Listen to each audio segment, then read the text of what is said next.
የቻናል ቤተሰቦች ይህ ቪዲዮ ሳይኮሎጂ፣ ስፖርት፣ ቅኔ፣ ዘይቤ፣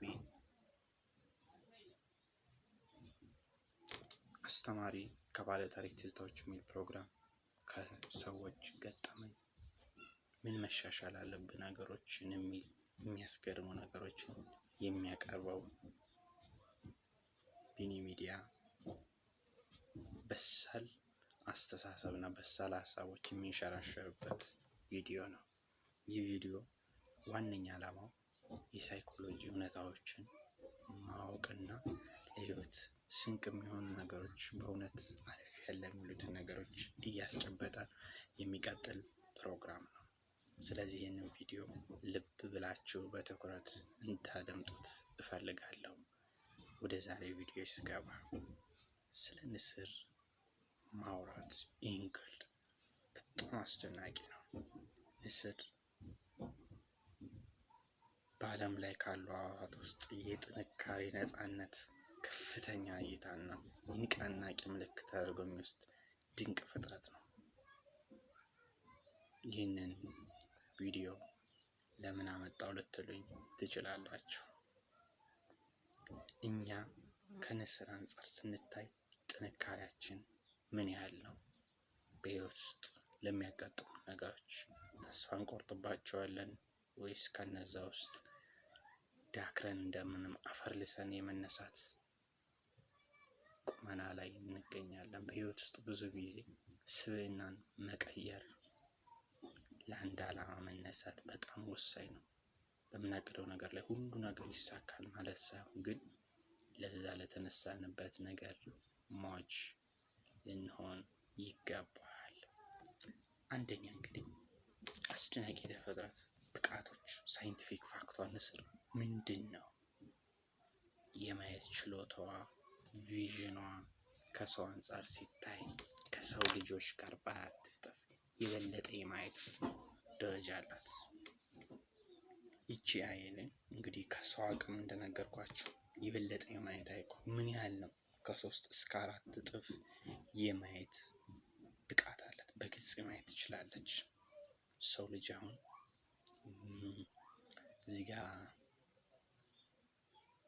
አጠናቀሬ ባላቀርበውም የእሷን ያህል ግን የማየት ፕሮባቢሊቲ የለውም። ከ3 ወይም ከ4 ርቀት በላይ ያለች ትንሽ በግልጽ ማየት ትችላለች። እና ሰው ልጅ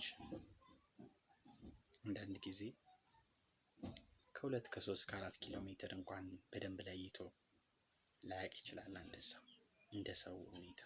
ንስር ግን እንደዛ አይደለችም።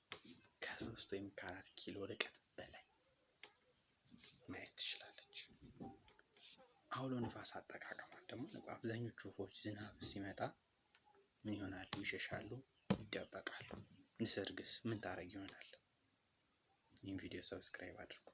ከሷ የምናገኘው ትምህርት ምንድን ነው? ክፍል 1ን ይኸው ይዤላችሁ ቀርቤያለሁ። ክፍል 2 ይሰናዳል ለቀጣይ። ንስር ግን የአውሎ ንፋስን ጉልበት በመጠቀም ወደ ላይ ከዳመናዎቹ በላይ ይወጣል። ነፋስን ክንፉን ማረፊያ ወደ ላቀ ከፍታ በመውጫ ያደርገዋል፣ ከፍ ያለ መውጫ ያደርገዋል። ስለዚህ መሸሽ ይችላል ማለት ነው። እሱ በዝናቦች እንደ ወፎች አይቸገርም። በአየር ላይ ያለው ፍጥነት ንስር በአየር ላይ በሚመዝን 7 ጊዜ ፍጥነቷ በስሜት እስከ 120 እስከ 160 ኪሎ ሜትር ሊደርስ ይችላል ከፍታዋ። እንግዲህ የሰው ልጅ የእንስሳ ተፈጥሮ ከሰው ጋር ብዙ አስደናቂ ነገሮች አሉት። ፈጣሪ ሲፈጥረን እንስሶች ምን ያህል ውብ አድርጎ እንደሰራቸው በዚህ መመልከት እንችላለን።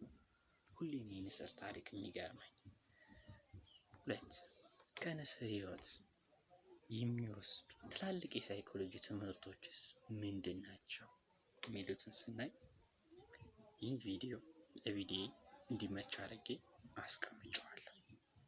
አንዳንድ ማሻሻያ ሊደረግበት ይችላል።